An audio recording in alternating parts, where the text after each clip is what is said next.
Hey, it's Debbie Derry Bear here, the voice of Zatch Bell, introducing you to the Anime Egotists channel. Glad you could be here. Zatch Bell is glad you could be here. Enjoy! And welcome back to the Anime Egotists, where I think the kids from the backyard sports games would actually let us play with them. Yeah, maybe if we were kids like them, but I don't know about now. Oh no! Well, of course, back then. Now it would just be sad. And I think Pedro would kick our butts. Who? Pedro, isn't he the one that's supposed to be the best at everything? Pablo Sanchez? Pablo. Oh God, you It's been so long since I played these games. You sicken me so much. But anyways, my name's Alex, and if I was to punch people rapidly, I'd rather say as opposed to what? But that's just me. Yeah, I probably wouldn't do either of those. And I'm Richard. God, all right, that's strike two today. That's upsetting. But speaking of punching, there's a lot of fighting in Pokemon. Exactly. And a lot of times there are kind of these mini boss battles called the gym battles. That's correct. And a lot of the gym battles, are pretty damn good in Pokemon. And so we decide, let's talk about some of our favorites. Exactly. Now, real quick, we did agree that we were including other forms, so Trial Captains, Kahunas, and the Battle Frontier Parades, correct? Yeah. Yes, and I even have some that don't necessarily register as official gym battles, but it's a battle against a gym leader, so in a sense it kind of counts. Yeah, so think of this as the mini boss battles of the Pokemon universe that you would face on your journey, and which ones we find the most entertaining. That's correct. But let's begin. Would you like to start us off? Sure, I can.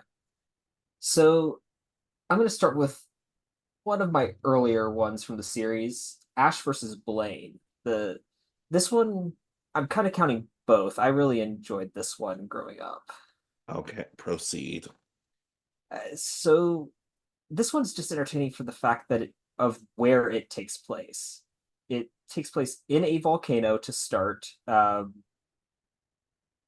You kind of get more of the Ash and Charizard not getting along, and Charizard not listening to Ash throughout this one. But I still really enjoy the ending of this one, where they kind of restart the battle at the top of the volcano, and Charizard and Magmar fighting it out on the top. And again, this feels like maybe this should be the point where Charizard starts listening to Ash a little bit more. It works out for Ash because Charizard does what it wants and beats Magmar and wins the fight. So it's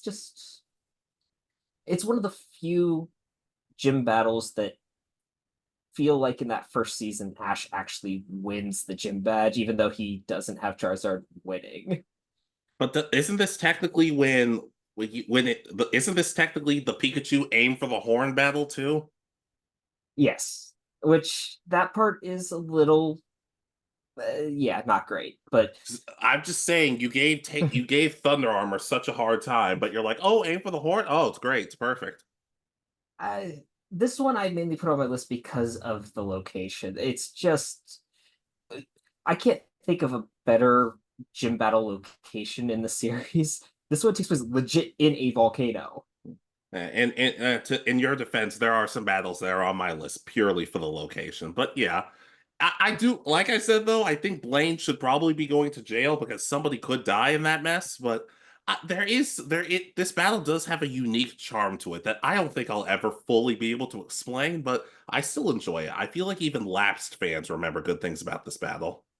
Yeah, and it's one of the few of that first season's gym battles that actually end with Ash either winning the fight, even though it's Charizard not listening to him, and not having some sort of weird interruption, or not actually with the gym leader. So yeah, this is one of those few times where Ash wins in that first season and wins the badge. That's correct. And just a heads up, a lot of these battles are probably going to have Ash on them. Well, Not all of them, but a good chunk of them are going to have Ash on them. All of mine do, but Yeah, that's I will there say were a few I considered fun. that is side tangent. It does always kind of bother me how they didn't show anybody else's gym battles. Like, but we'll talk about that more another day.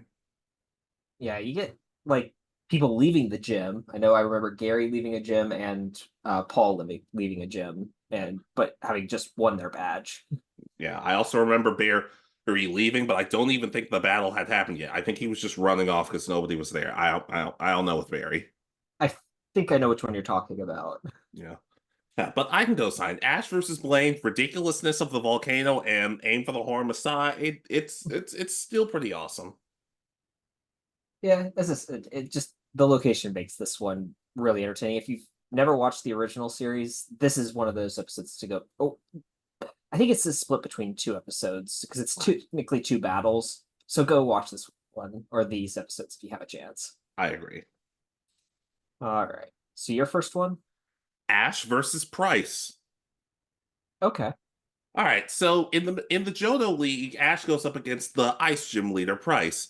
Hey, it seems like everything's going well, but to start off, Pryce's pillow swine has been frozen, and it kind of makes him closed off. But Ash and friends are able to help him. Pryce says, "Okay, I'll battle you now," and it's a pretty good back and forth. Or it's pretty good back and forth. Cyndaquil gets some good moments. Pikachu and Pillow Swine have a pretty decent battle.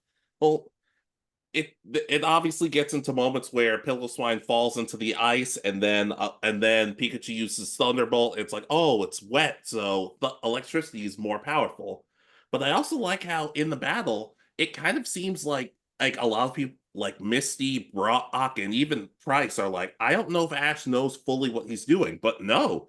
He has a strategy, and even when Pikachu can't use his speed on the ice, they still find ways of fixing that. And it ends in a strange way too, because Bryce ends up throwing in the towel for his pillow swine. And everyone's like, what are you doing? It's just like, it's important to know when your Pokemon have had enough. I appreciate Pillow Swine for what it's done, but after just getting it back and seeing how hard it's been battling, I know when enough is enough. So it just showed a cool side of Pryce too, to realize, hey, so when his Pokemon, when it was time to throw in the towel, well, it makes Ash look good because he had some good strategies going into it, and I don't know. I don't know. The ice battlefield was pretty interesting too. I think it's a pretty good battle. Yeah. I almost put this one on my list from what I remember watching it because this was kind of right in my favorite time period of the Johto League, right after the Lake of Rage story. And it does do a good job of, even though it's only a few episodes, allowing Pryce to grow from the stereotypical crotchety old man to someone who is much more friendly and uh, happier person just having been reunited with his Pokemon. So I love this little story arc in the series. Yeah, and he wears shorts and flip flops in an ice gym. I okay. Even I don't know if I'm that crazy. Yeah, that's just to prove that he's tougher than everybody else. Yeah. But it's a pretty entertaining battle. It's not the flashiest, but I do like the symbolism of him knowing when his Pokemon no knowing when his Pokemon have had enough. Yeah, I'll co-sign. As I said, this one Johto ends with some good gym battles. I think the last three are probably actually the top of this of uh the Johto series for Yeah. them. Yeah, and that makes sense because the last two battles in the Johto games were the ones I struggled with. The others I was like, oh, this is a little easy. Yeah. All right. So my next one. So I guess I'll go ahead and do the Johto one I had on my list, which was Ash versus Jasmine. Okay. So this is the one right before the Pryce one.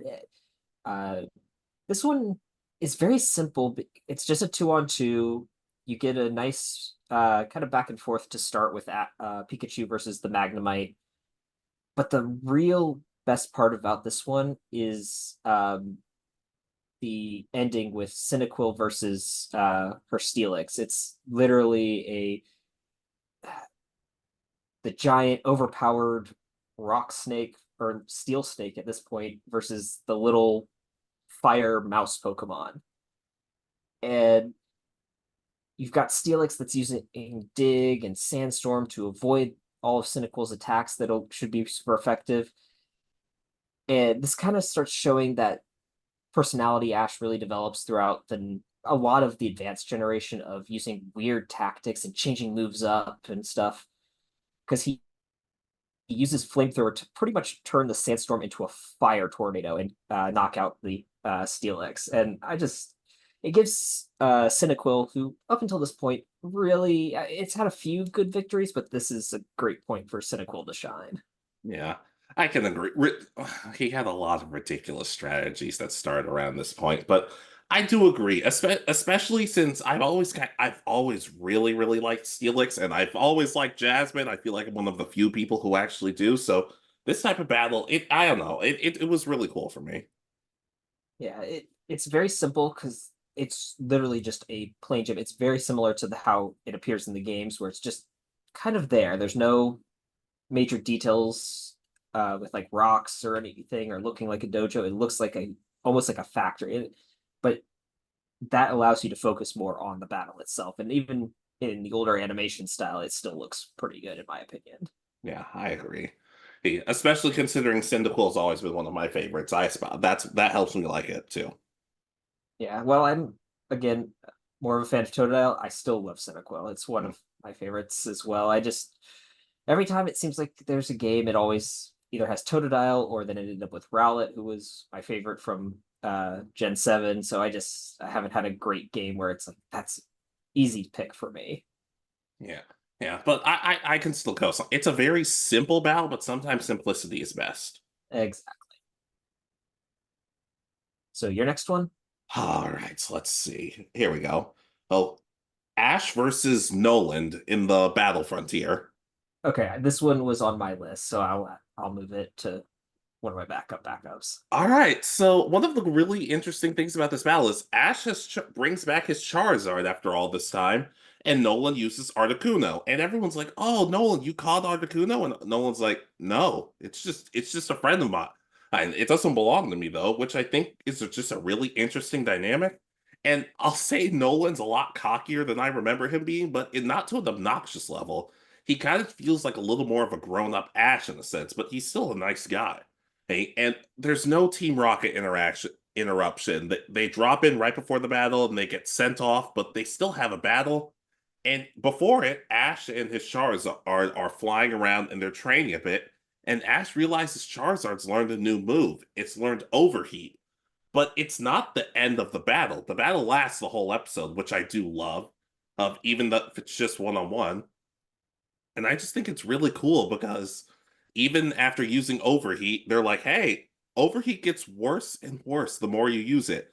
Please don't over rely on that. And I feel like just the emphasis of that, because Ash thinks to himself, I can't use Overheat again because it's not going to do anything.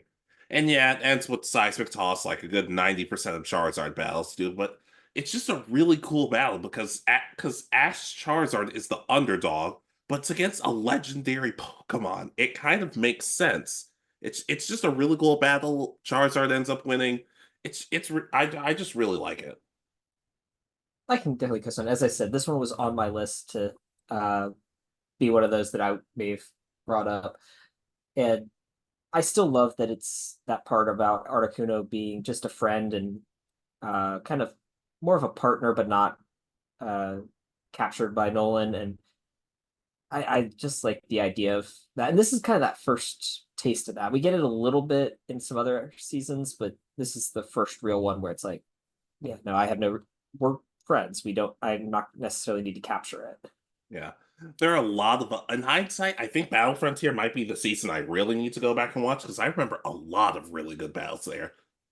But this was the main one I have. I have a backup just in case, but it like I said, it's just in case. It's also the one thing that does kind of bother me at the end is when Scott says, "Wow, Ash, you might be the one to take on the whole Battle Frontier." And I'm like, "Sure, but he's the only person doing it. So is that really an accomplishment? Nobody else seems like they're allowed to do these tests." Yeah, that's the one problem I think I have with the Battle Frontier season is that there is no rival for Ash in this. I don't know what the rivalry would be for, like first to beat all the Frontier Brains and claim the title of, I think it's Frontier Master or I something. have no Frontier idea. King. I have no idea. Once again, maybe that's another topic for another day. But yeah, I really enjoy this one, so I 100% co-sign. Yeah.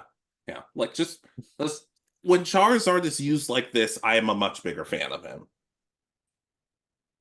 Yeah, and this is at that point where Ash and him have been separated for a while, because this is his, I think, is this his first return since the end of the Johto League? I believe so, yes. Okay, I was pretty sure, because I know this is kind of unfortunately the start of Charizard returning every like 20 episodes. Yeah, and he lit Ash on fire this episode too. I think he does that in every episode that he comes back in. So, Yeah. all right. So my next one. So I put uh Ash versus Cissy.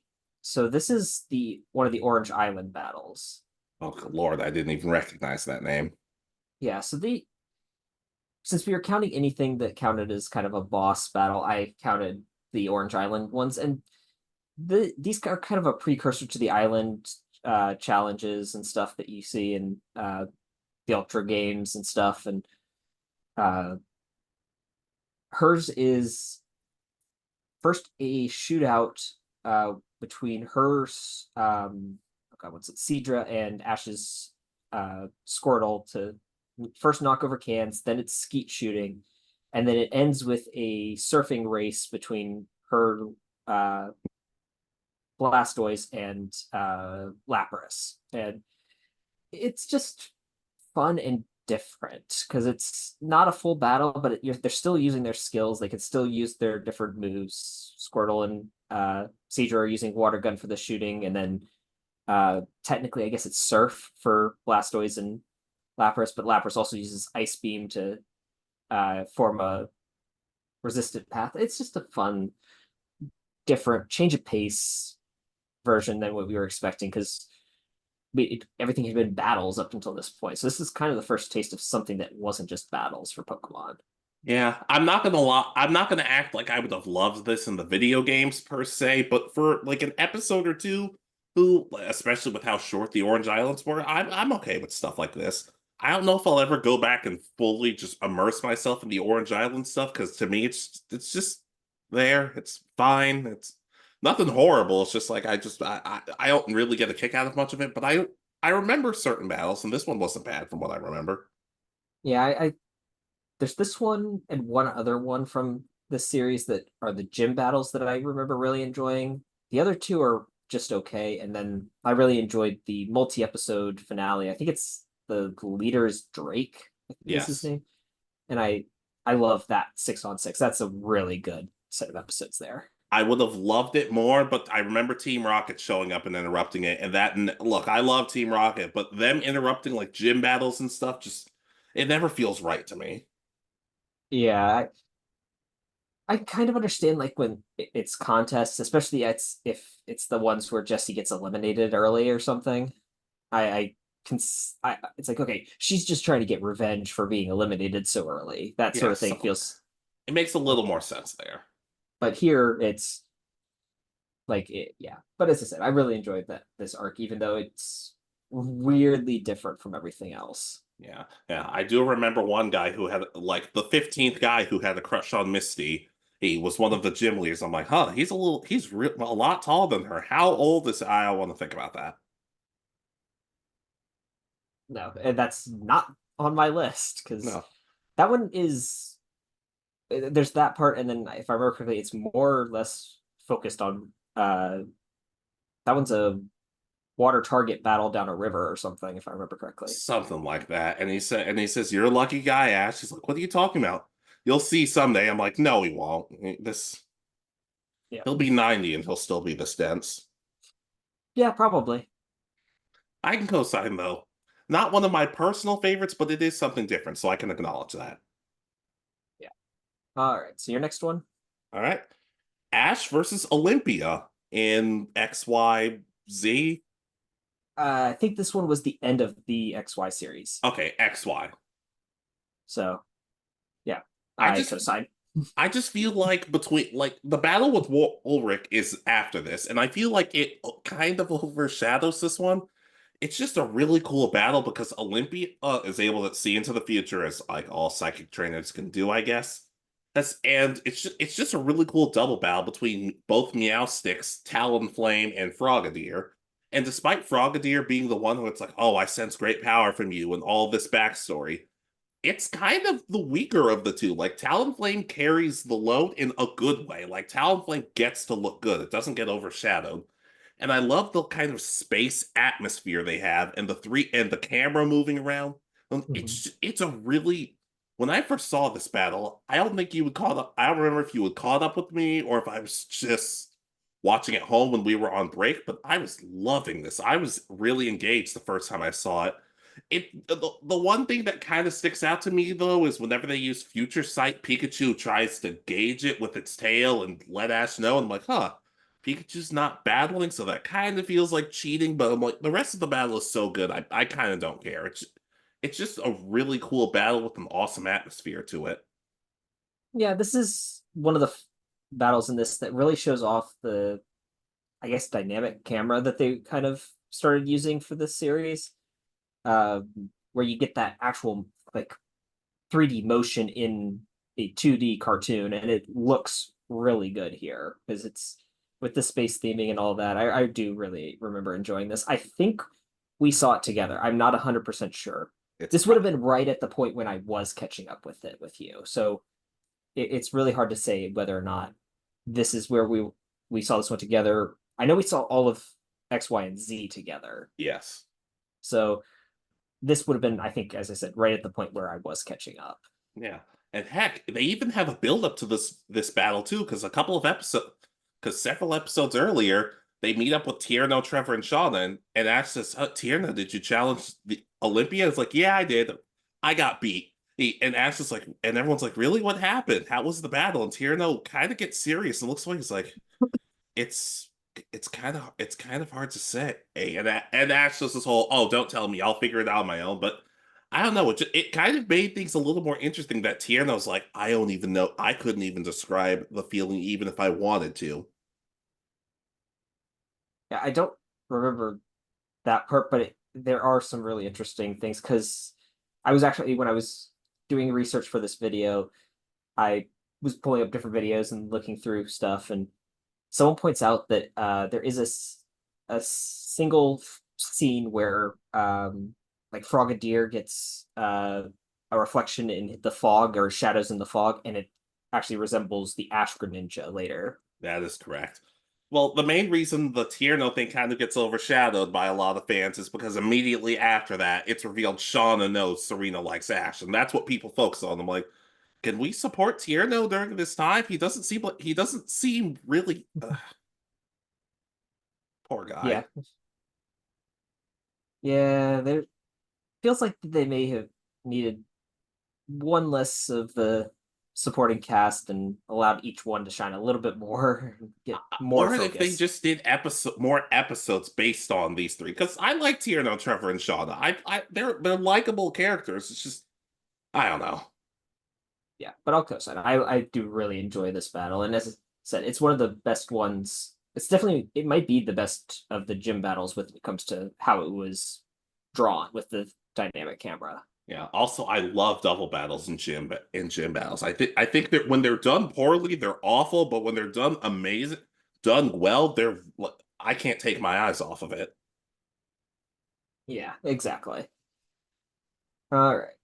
So my next one is, I guess I'll go with the one I had for X and Y, which is Ash versus Clement. This one, Talked about it, but I talked about it before, I think, so I didn't put it on. yeah, this one is just really enjoyable because Clement legit leaves the traveling group to go train and come up with his own strategies to counter Ash's unpredictability and give Ash a worthy gym battle because he hasn't really been serving as a gym leader in, it's implied, like a year or so or something. It's because Clembot has taken over the gym and all that. And throughout this, like, I don't know, it's like 5 episodes where Ash is traveling there to uh get that. You get to learn that Clement's doing everything in his power to make this the best battle he can. And it doesn't have the same camera and dynamics as it. No, but it gives all of Ash's and Clement a chance to shine throughout here because we get to see Luxray do really well, Heliolisk does really well. Was it Magneton? I can't remember his other Pokemon, but I could have sworn Bumblebee was in this battle. it might be, but I can't. Okay, those two shine for him really well because I really remember those two specifically, and then you just get you get the inner thoughts throughout this battle, and it feels like this just means more because every one of Ash's traveling companions that's been a gym leader has started after they face Ash in a gym battle. This is what the first time that Ash faces them as a gym leader after traveling with them. Yeah, and also not to mention this is definitely the best out of Ash's traveling companions being gym leaders battle. Yeah, because the first two were well, the first two gym battles in the entire series. So. Yeah. Yeah, also, I was right. Bumblebee was in this, and so was Howlucha and Gudra.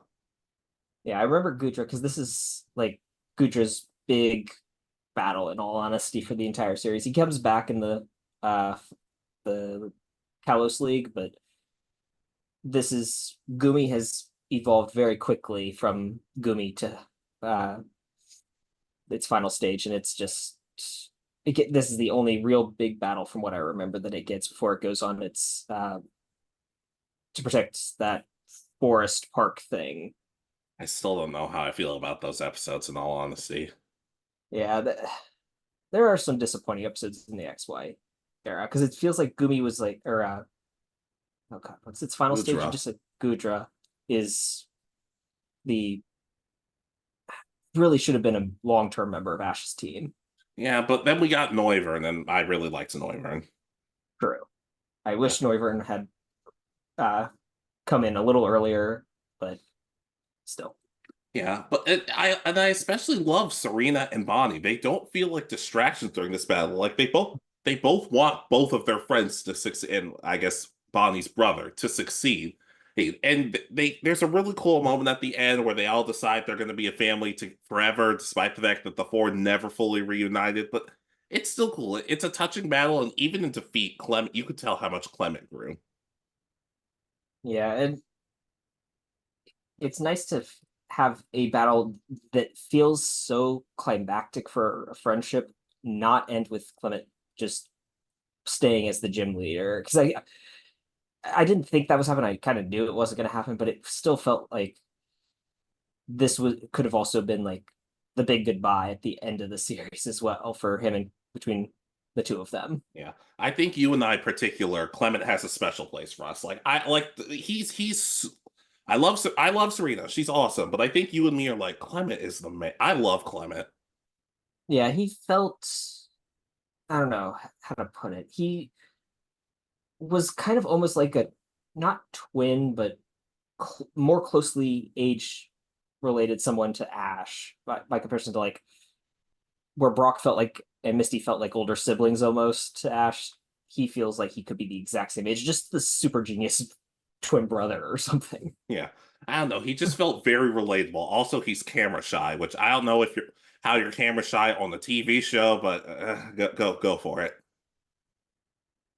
Uh, yeah, and I when I first saw images from this and with him like the power of science and all that, thinking that that was his entire character, and it's really not. And that's the best part about him is that yes, he can be the comic relief, but he can also be that big brother to Bonnie and a good friend to Ash, which is such a good change. Clement feels more like a character and less like a gimmick.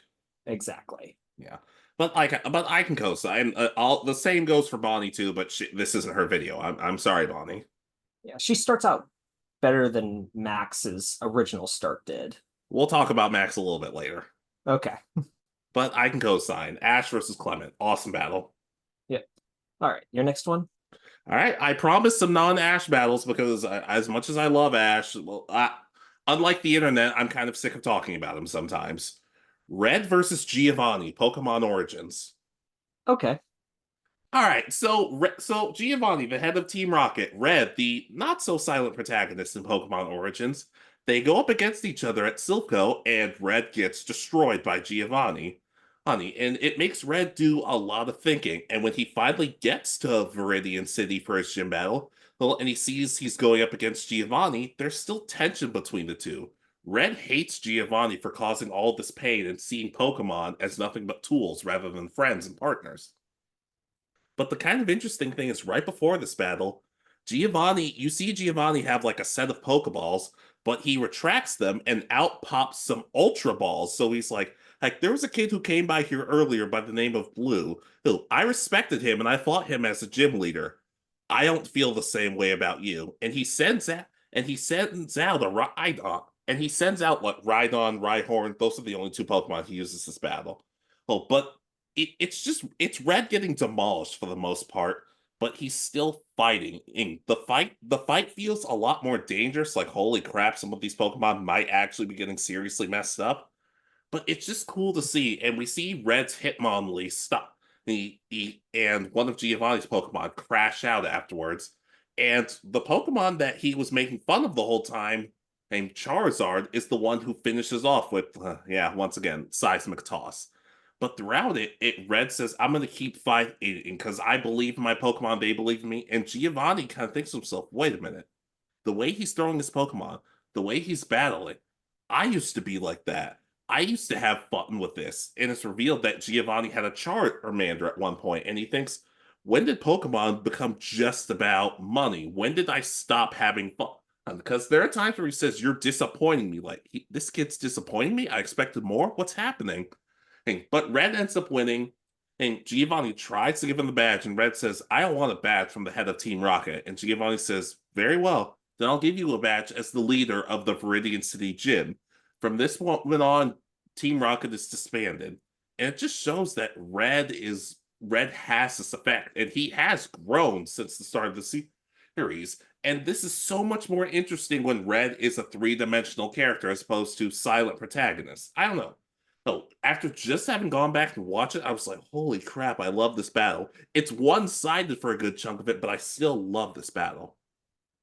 I can co-sign. This gives so much more depth to the Gen 1, Gen 3 era of games as well, because it's supposed to be what you do throughout that game, pretty much. It's one of the more popular teams if you look over Red's team versus Giovanni, and it's really nice getting the mindset of Giovanni having how to say it. He comes to return to his old way of thinking about Pokemon, which he had lost. Yeah, it does. It would be a little interesting. I feel like you've brought this up. If we could learn, like, he's like, what turned me into this? I'm like, I should be asking you that. Can't you? What made you like this, Giovanni? You seemed so happy before. If we ever got a like few episodes spinoff, or even just a short hour-long thing that follows Giovanni on his journey after losing to Red, even if it's based on the events in the Heart Gold and Soul Silver games, where in that event you learn about what that you get confirmation that Silver is his son, and it would be really interesting to see what he's going on this journey for, to kind of rediscover himself. Yeah. Yeah, and that can happen in Origins too, and then we can get Origins 3. Never mind. Hey, I will say there's an abridged series out there who did this battle, and Giovanni's like, oh, you sent Victory Bell against my ground type Pokemon. Okay. Hey, good job. Oh, Kabutops, that's good. And then Red sends out Jolteon. He's like, oh no, dude, what are you doing? What are you doing? Like, I don't know. It leads to my second favorite version of Giovanni, my first being Fantasy Giovanni, because I'm still convinced that's the real one. Also, this version of Giovanni was voiced by the Jameson Pryce, the guy who voiced Sojiro in Persona 5. Interesting. Yeah. And sorry, go ahead. Legit, like the abridged version? No, sorry. I'm sorry. Hey, the original version of Origins, the guy who voiced Sojiro voices voice Sojiro in Persona 5. Okay, you had me just. I was like, wow, getting someone like that to come out and It's happened in the Bridge series before, and he also voiced the second Mizukage in Naruto. So I'm like, huh, what happens now? Does Giovanni teach Red how to make curry and coffee to win over the hearts of the ladies? Or is Giovanni pissed at the world because he can't grow facial hair? Because I could believe either one at this point. But Red versus Giovanni, it's a really, really good battle, and it's especially awesome for Red. yeah, and since the Brock fight at the start of Origins, it's the first real one that gets focused on because all the others kind of get this one-off scene just to kind of usually in the recap between episodes because they focus on a lot of the big moments like the well, you mentioned Silphco, there's the Lavender Tower and all that, so you get those little moments of these one-off scenes. Yeah, and in the Brock battle, he returns Onyx right before it lands on that girl and says, "Okay, kid, you win." But in the abridged series, he doesn't return Onyx in time and says, "You know what? If you don't say anything, here's a gym badge and here's a TM." And Red says, "What am I supposed to do with this TM?" And Brock's like, "I don't know. The games were never specific on what you're supposed to do with them either." All Pokemon have a disk drive built in. It, I was gonna ask where, but I don't want to know. Honorable mentions time. Honorable mentions time. All right, so I'm actually sticking with the X, Y, and Z with my first honorable mention, and I have Ash versus Korrina. So the only reason this one is an honorable mention is I don't necessarily like the start with Ash trying to copy Torino's battle style like 100%. If he'd adapted it in some way, I could see it being nicer, but they kind of give the impression that he's like 100% trying to copy the dance style of Torino and his Pokemon, which it's like, okay, you can't copy something like that. Yeah. Plus, throughout this arc, we had to see Ash try to dance, like I'll dance like Tierno, and everybody's upset with it, myself included. Yeah, it's like when I dance, he doesn't have rhythm. Yeah, I remember Korrina's like, "Oh wow, now I've seen it all," and Lucario just has this shocked look, like, "This is what I'm doing. This is what I'm doing today. This is my life." Yeah. But it's still another kind of emotional fight because Korrina's traveled with the group for a little while. She's not a permanent traveling companion, but we've kind of gotten to know her, and she's gone through a nice little arc about her trying to get the confidence to actually be able to use Lucario Mega Evolution.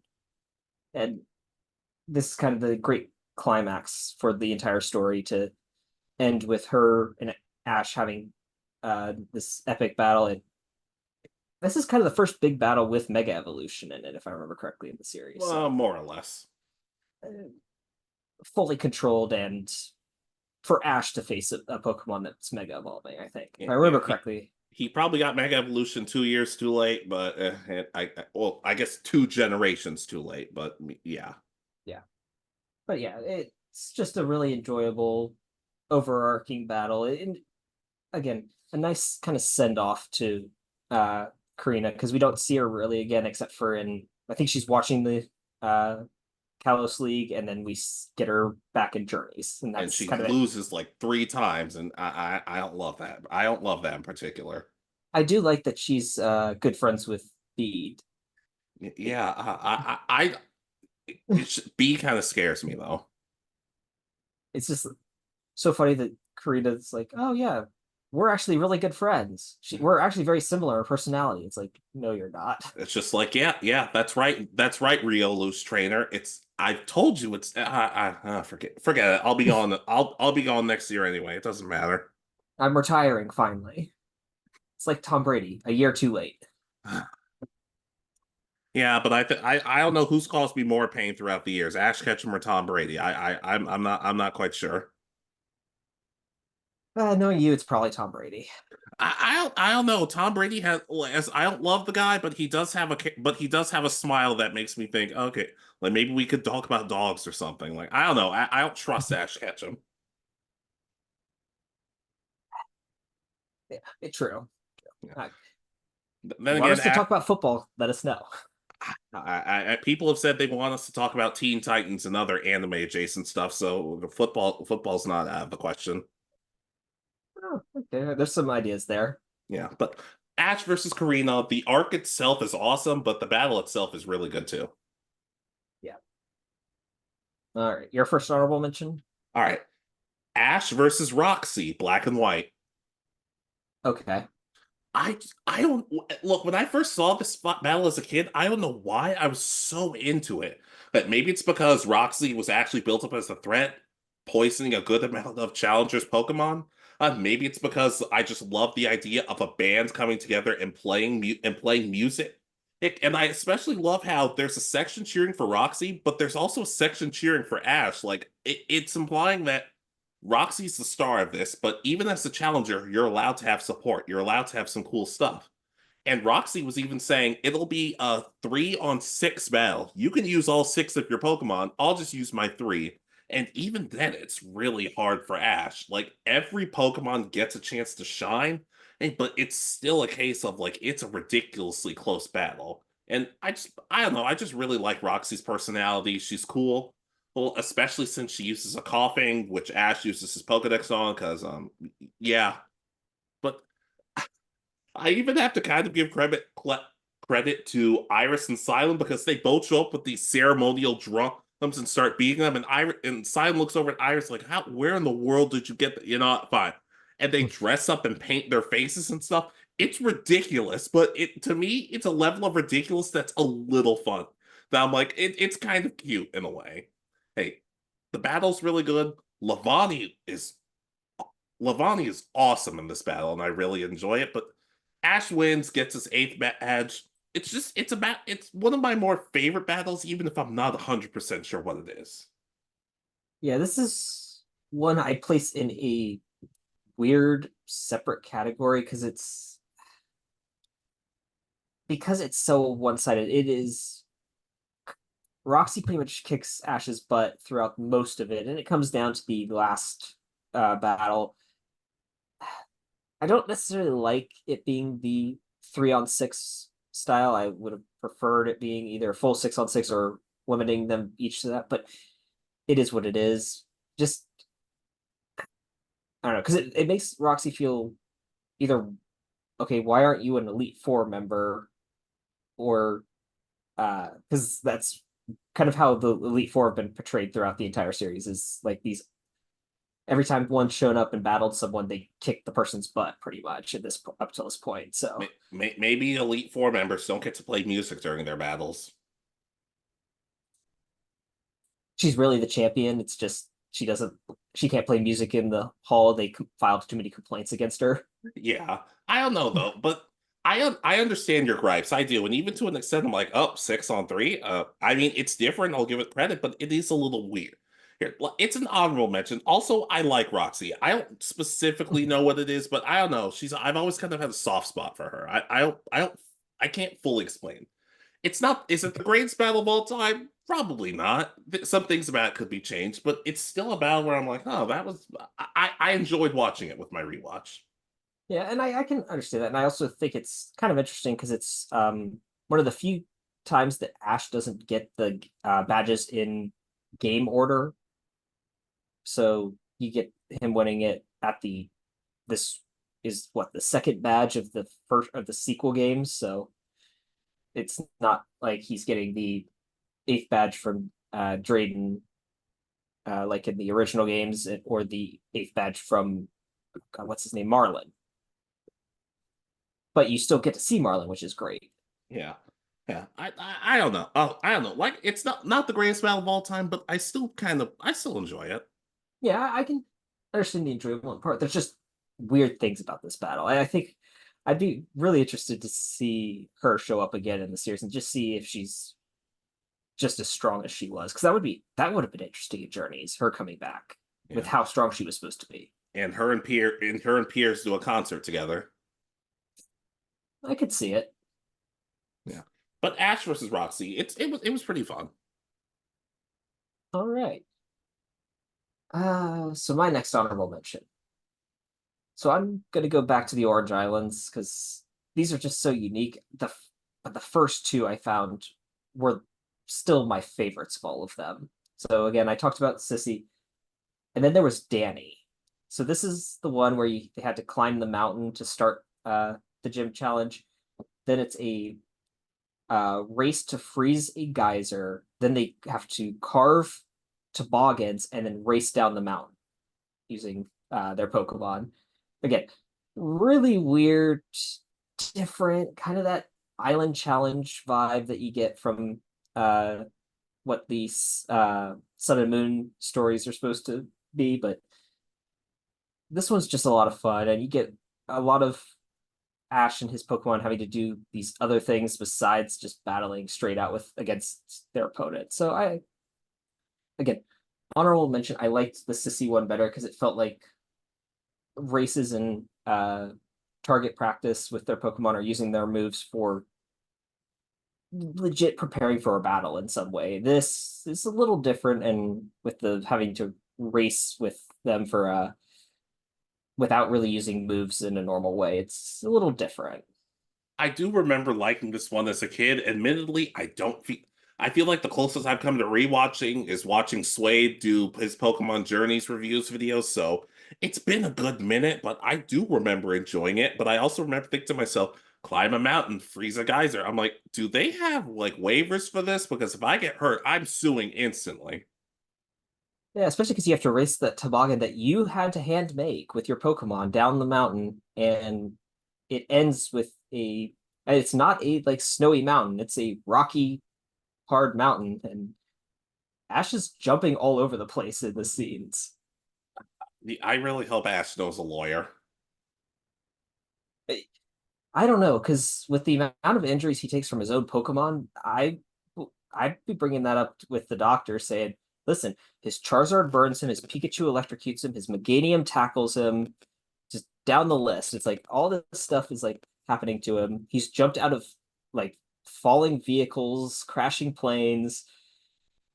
How do you know that these injuries came from riding the bobsled down the mountain? Look at what he's done to himself before." I'm telling you, in Jirachi Wishmaker, he should have used a wish for Jirachi and said, I wish I had a lawyer. It would have been the most boring movie ever, but I still would have respected it. It's just him filing constant lawsuits against everybody who's done something to him. Yeah. Then again, Erica, the gym leader, she should be suing him for trying to burn the gym down. But I never thought I'd ever have I never thought I'd ever say this, but Ash Ketchum getting sued is another topic for another day, and I'm dead serious about that.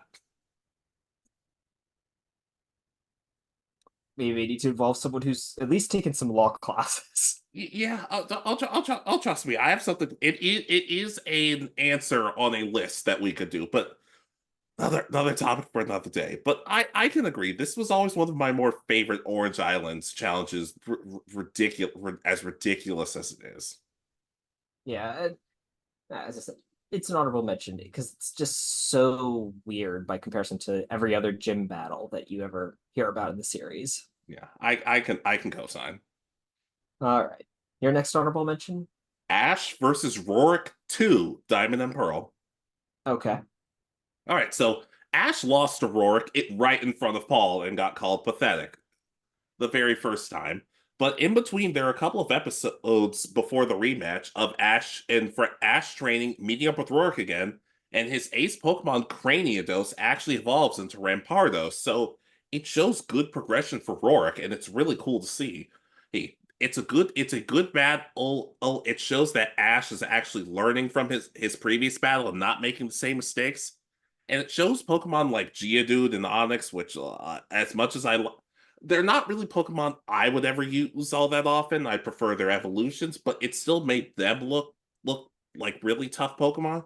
And it's really fun because you even see Turtwig look good and end up beating Rampardos.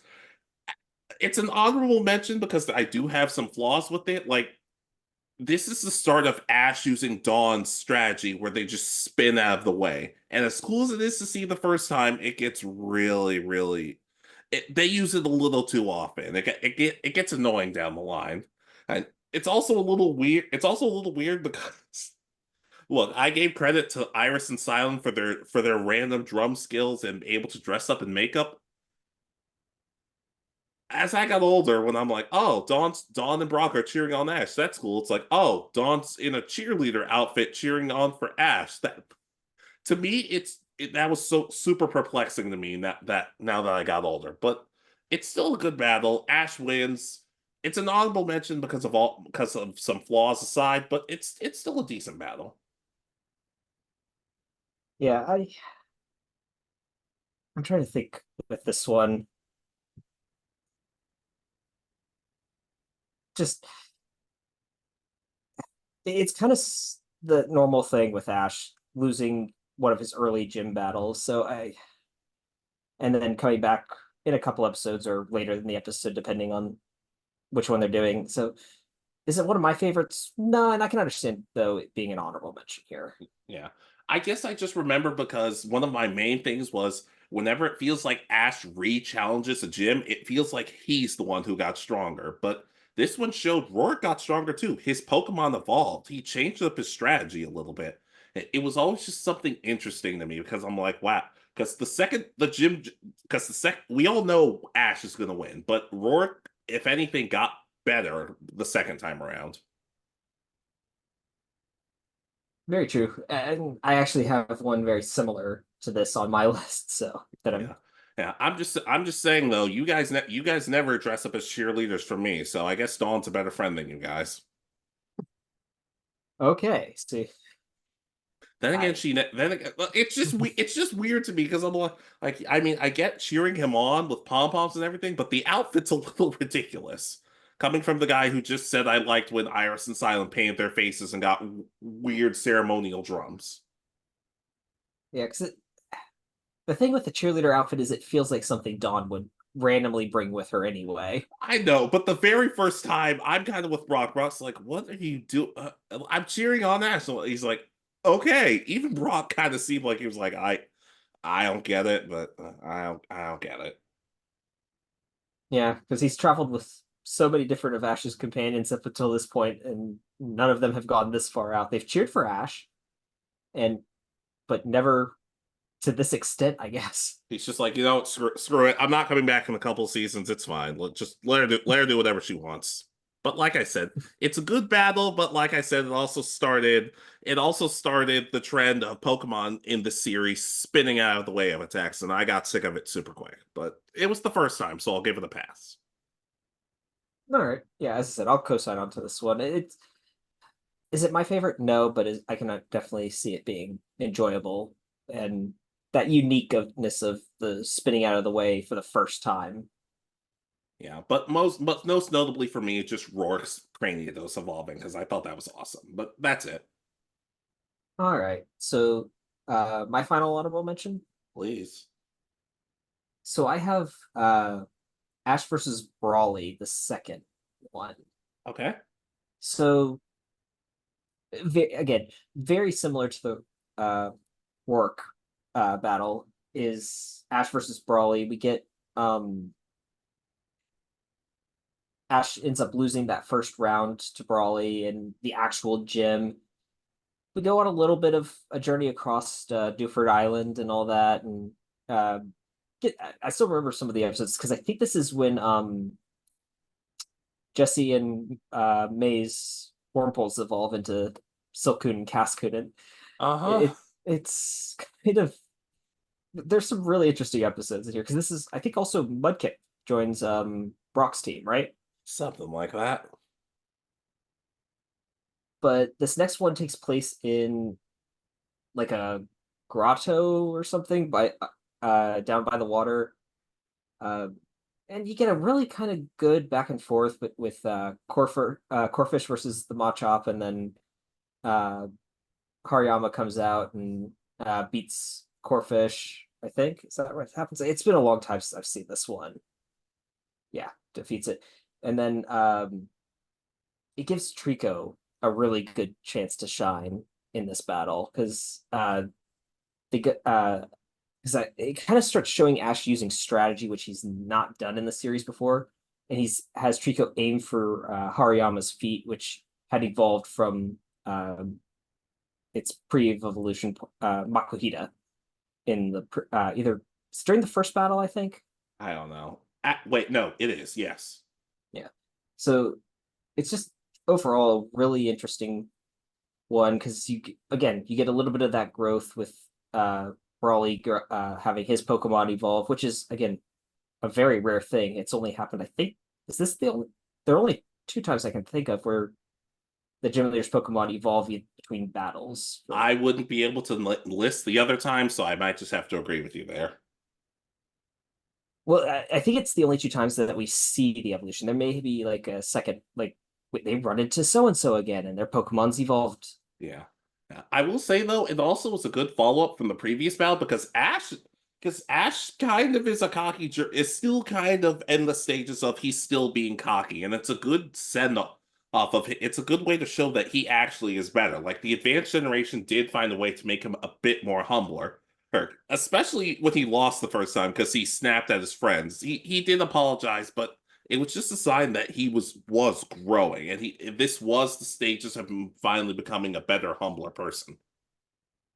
Yeah, this is I would definitely say the start of him changing from the really early stages of Ash from the first three kind of series in the Kanto League, Orange Islands, Johto into the more what we see through probably I guess all of the advanced generation and into the Diamond and Pearl versus before they kind of reset them in Black and White. So yeah. I do think I do remember liking this battle, even with all my rewatches. I think it is one that I feel like I kind of starts to slip through the cracks for me compared to other battles, but I still really like. I still remember liking it. I mean, there's others that have more flashy moments, I would say, but this one just I don't know. This one always sticks with me, and I think it's mainly because it's another one with a really unique location for a gym battle, kind of like my first one with Blaine being in or on top of a volcano. This one is in this like water cave thing at the end. It's really kind of cool. Yeah, I can agree. I remember liking it. All right. So your final honorable mention? All right, it's my last non-Ash battle, and it's an honorable mention because, well, you'll see why. Hey, Ruby versus Norman, Pokemon Adventures. Okay. All right, this doesn't technically count as a gym battle because I don't remember Norman giving out a badge at this point. But Ruby kind of had a childhood. But he got injured by a salamence in some cases, which was reported to be his fault because he and Sapphire were hanging out, and Norman was the one to take the blame for it, and he wasn't able to take the test to become a gym leader for 5 years because of the incident. So Manga Norman is not a good guy. I'm just gonna come out and say this. He he's not a good guy, but throughout it, he also wanted Ruby to become a trainer, or like go after badges. But Ruby ran away from home because he wanted to be a contest star. He wanted to be a coordinator. Remember, I said earlier Norman's not a good guy. So when he finally finds him because his mother's distraught over it, he grabs Ruby and threatens to and says, "You're coming home with me." And when Ruby refuses, Norman does the flight thing and puts him down. Oh, sorry. He actually throws Ruby down a flight of stairs. Oh God, I did not know that it got this dark in Y- the Ruby and Sapphire manga. Yeah, but Norman uses his usual Pokemon, Vigoroth, Slacking, and while Ruby uses, I'm not going to pretend like I remember their nicknames, but he uses his Mighty, his Skitty and his March Stomp to fight them off. And you just see the pain Ruby's gone through. Like his dad was not accepting. His dad was not a good guy. And you just see just how much Ruby's been suffering. And look, he can be annoying sometimes. He can be stuck up, but there's never a point where you're like, well, he deserves all this treatment he's getting. They battle, it gets intense, and Norman almost succumbs to the darkness at points, but he saves Ruby from for the lack of a better term, getting impaled on some spike. Like Ruby uses his running shoes to save them both, and the battle ends in, I guess you could say, in a tie. Hey, and Norman leaves saying, "Just call your mother sometimes." It feels so bad for the kid. And a lot of people say, well, Norman was a good guy deep down. I'm like, no, he wasn't. He had good moments, but this is kind of a bridge too far.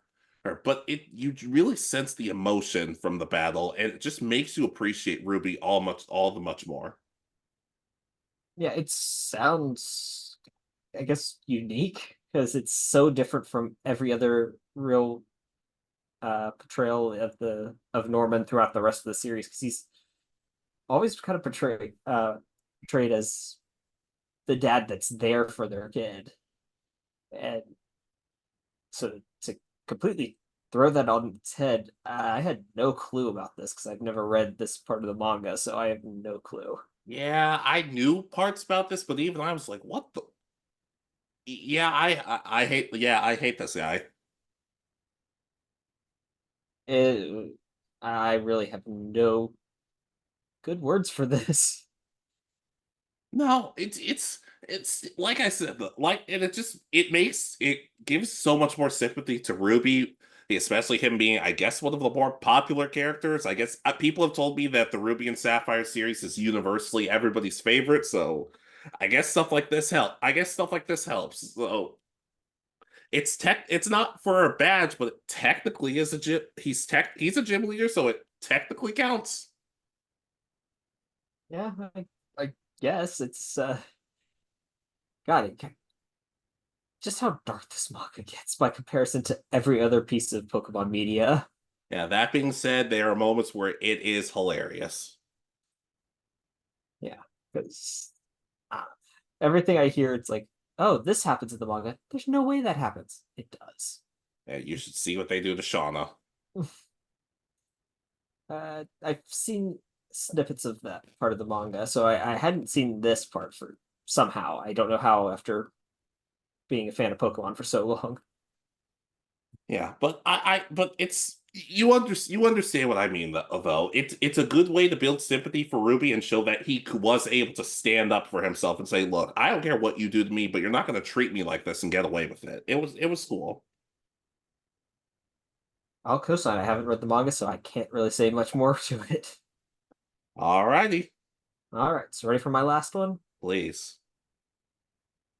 I put Ash versus Volkner from the end of the Diamond and Pearl series. Okay. So this one has so many little things in it with uh Volkner kind of rediscovering his love for battling, having uh lost that and feeling that he's pretty much on the level of the Elite Four and no one can really touch him anymore.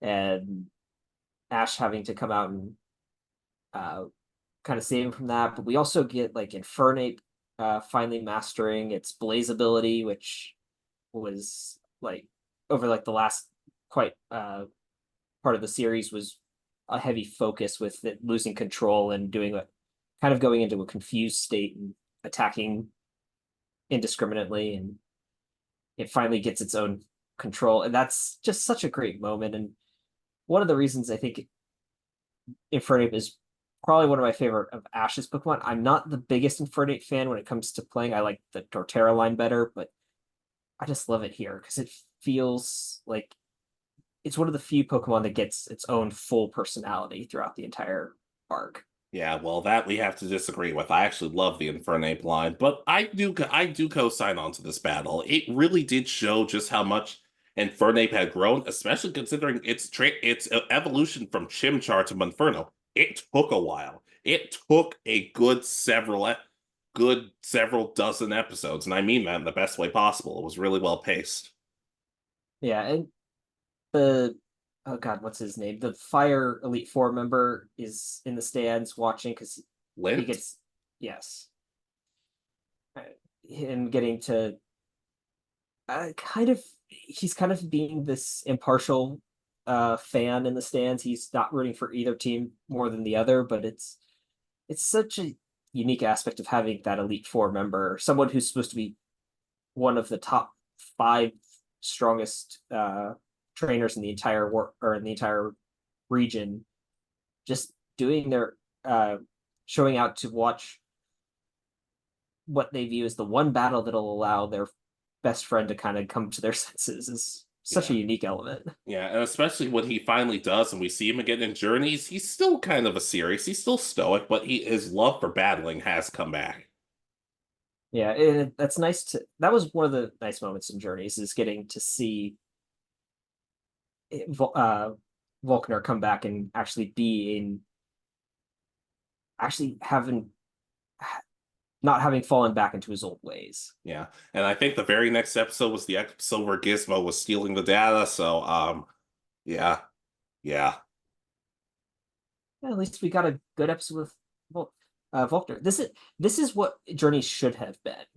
Is that second is like Volkner comes back for an episode and you get to see that he's kind of stayed happy with his battling and kind of found a new challenge in life and all that. Imagine if we had gotten that with a whole bunch of the gym leaders, the frontier brains, more of the like some of the Alola or gang were competing or something. It would have been like a big farewell tour. That's what Journeys was supposed to be. It felt like. It's not like they. Well, to be fair, they did do that. They just didn't do it very well, and Galar suffered for it. Plus, to be fair, Volkner could only be in so many episodes. He was busy helping his son in the war arc in Naruto. Because he tell me he doesn't look like Minato. Yeah, I think this was. No, I guess this was earlier than that. I was gonna say this was probably in the manga when everything was like being revealed about Minato and his past, probably. I don't know, possibly. But I can co-sign, especially for Infernape Ape mastering its ability. See, we can say nice stuff about Diamond and Pearl on this show. Yeah, this is probably my favorite of the Diamond and Pearl gym battles. Yeah, yeah. I do really like this. I do really like this battle, though. I'm not going to say what I was thinking. And it feels like a good conclusion to the gym challenge. Because it feels like a final battle. There's some that, I mean, most of the final ones end up feeling like a good climactic battle, but some other ones, I don't know, I can feel off. Yeah, especially poor Torterra. Torterra got done super dirty towards the end of the line. Yeah, I think Torterra, if I remember correctly, is in like Ash's bottom 5 of winning percentage Pokemon or something. I still argue that had Lucas shown up, he should have gotten a Turtwig, and Ash would have caught something else.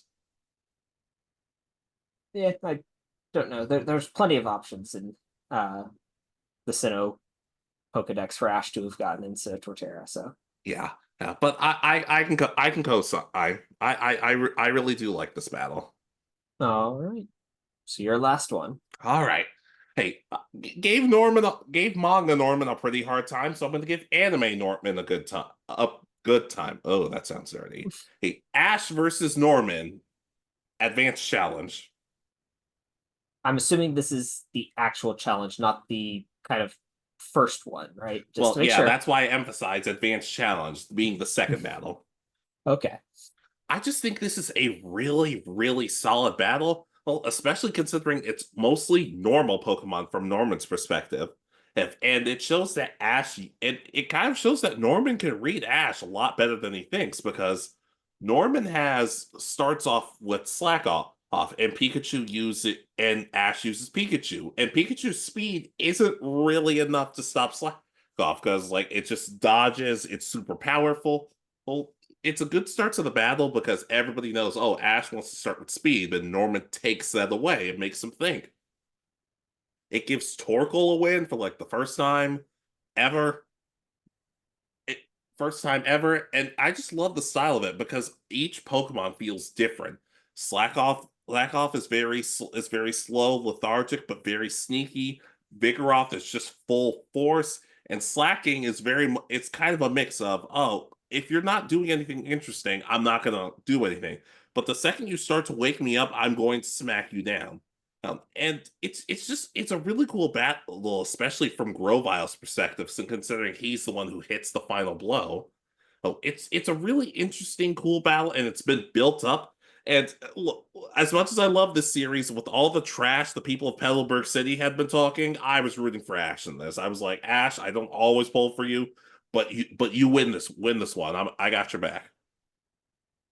Yeah, I can co-sign. I didn't know if this one would be on your list or not because it does show a good job with Norman and how much this line is changes between each evolution as well, with the slack off being very slow, not bulky, kind of just that early first stage, but having unique style with different type of moves. Vigoroth being that all out straight attacking Pokemon, and then ending with Slacking being so, how to put it, overpowered, but to the point that it doesn't even seem to care about what's going on with the battle. Yeah.